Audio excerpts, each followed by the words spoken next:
গুরুত্বপূর্ণ একটা প্রশ্নের সমাধান নিয়ে আলোচনা করব।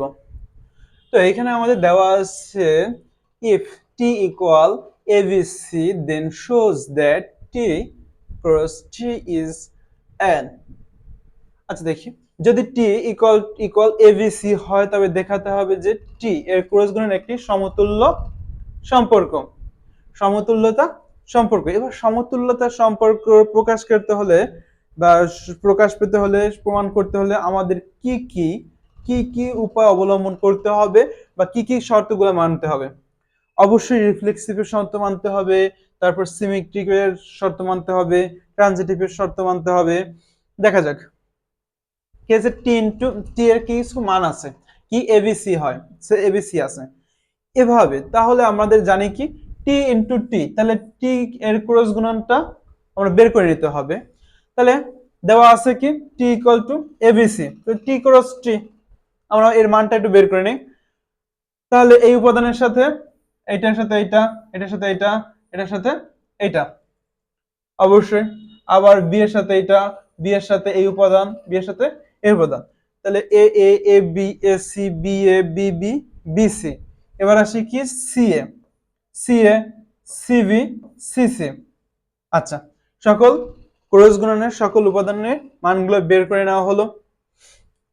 এবার এবার এটাকে দেখবো আমরা, এটা কি রিফ্লেক্সিভের শর্তগুলো পূরণ করে বা ওর সাথে সম্পর্কিত কিনা। রিফ্লেক্সিভ এখানে দেওয়া আছে কি এ এ বিবি সিসি, তাহলে এ এ বিবি সিসি একটা উপাদান যদি হতো বা থাকতো তখন অবশ্যই অবশ্যই ওইটার সাথে ওই উপাদান গুণ করলে একই উপাদান পাওয়া যাবে, এ এ বিবি সি সি, এই উপাদানগুলো এখানে আছে, তাহলে এটাকে অবশ্যই আমরা বলতে পারি এটা এটা অবশ্যই টি ক্রস টি এর উপাদান বা এর সাথে সম্পর্ক যুক্ত এলিমেন্ট। আচ্ছা, এটা এটা এটা খুবই সোজা, তাহলে টি ইনটু টি বা টি ক্রস টি একটি রিলেটেড বাই সিমেট্রিক, সিমেট্রিকের সাথে এটা এটা এই শর্তগুলো পূরণ করছে। এবার রিফ্লেক্সিভের সাথে সম্পর্ক এটা পূরণ করছে। এবার আসি রিফ্লেক্সিভের A B elements of T cross T এবং বি এ এলিমেন্ট, মানে এ বি যদি টি ক্রস টি এর সাথে সম্পর্কিত হয় বা এর উপাদান হয়, তাহলে বি এও হয় কি টি ক্রস টি এর এলিমেন্ট, বি ও টি ক্রস টি এর। আমরা আগেই বলছিলাম যে এইটা এটা সিমেট্রিকে বিপরীত। এ এ এ যদি উপাদান এ বি যদি একটা উপাদান হয় তাহলে আর একটা উপাদান হবে কি বি এ, উপাদানগুলোর বিপরীত, উপাদানগুলোর বিপরীত। তাহলে সি এ যদি হয়, সি এ সি যদি টি ক্রস টি এর এলিমেন্ট হয়, তাহলে সি ও টি ক্রস টি এর এলিমেন্ট, টি সি মানে এইটা এইটা এইটার এইটা এটার বিপরীতে এলিমেন্ট। আবার প্রত্যেকটার যেমন আছে এ B B C C A, A B A B A B B C C এ, তিনটাই তিনটাই তিনটার বিপরীত হিসেবে আছে এখানে, এই উপাদানগুলো এখানে আমাদের পাওয়া গেছে। তাহলে এটাকে অবশ্যই আমরা বলতে পারি যে এটা একটি কি সিমেট্রিক বা প্রতিসম, সিমেট্রিক বা প্রতিসম। খুবই সোজা, সিমেট্রিক বা প্রতিসম এটাকে আমরা বলতে পারি।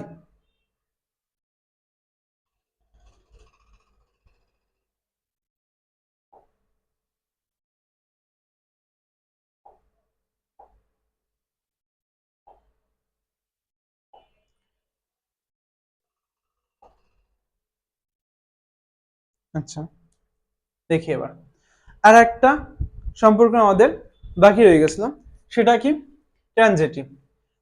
ট্রানজিটিভের ক্ষেত্রে আমাদের কি কি শর্তগুলো পালন করতে হচ্ছে, যেমন A B elements of T cross T, A আর বি যদি টি ক্রস টি এর উপাদান হয় এবং এবং কি বিসি ও টি ক্রস টি এর উপাদান যদি দেয়, তাহলে আমরা কি জানছি এইটা আর এইটা বাদে এসিও এইটা উপাদান, উপাদান টি ক্রস টি এর উপাদান কি এ সি, এসি, তাহলে এসি খুব সহজে আমরা এটা বুঝতে পারছি। আবার যদি এসসি এসসি এসসি যদি টি ক্রস টি এর উপাদান হয়, সিবিও টি ক্রস টি এর উপাদান, আবার কি তখন কি এই সি আর এই সি বাদ, তাহলে এসে এ বিও কি টি ক্রস টি এর উপাদান। আর বিসি বিসি বিসি আর এখানে সি আছে, এই দুইটাই যদি ইসের হয় উপাদান হয়, তাহলে এইটা এটা বাদ, তাহলে বি এও এই টি ক্রস টি এর এলিমেন্ট। সবগুলো সম্পর্কই তাহলে এখানে এটা ট্রানজিটিভ সম্পর্ক মানে যে শর্তগুলো সেটাও কি এটা পূরণ করছে। তাহলে এটাকে অবশ্যই আমরা বলতে পারি কি যে এটা অবশ্যই যে অন্য যে কোনো পছন্দের জন্য এটার ক্ষেত্রেও খাটবে, অন্য যে কোনো পছন্দের ফলাফলের জন্য এই এই এই সম্পর্কটা খাটবে। তাহলে আমরা অবশ্যই বলতে পারি যে এটা একটা কি ট্রানজিটিভ। তাহলে এখন আমরা দেখি যে এখানে দেখা গেছে যে যেহেতু টি ক্রস টি সম্পর্কটি আত্মিক, রিফ্লেক্সিভ, প্রতিসম এবং এবং সংক্রমী, সবগুলার সম্পর্ককে সম্পর্ককে প্রকাশ করছে বা সমতুল, মানে এটা একটা সমতুল সম্পর্ক। সুতরাং এটাকে বলা যেতে পারে এটাকে বলা যেতে পারে যে এটা একটা সমতুল্যতা সম্পর্ক। খুবই খুবই সোজা একটা রিলেশন বা এটা সমস্যা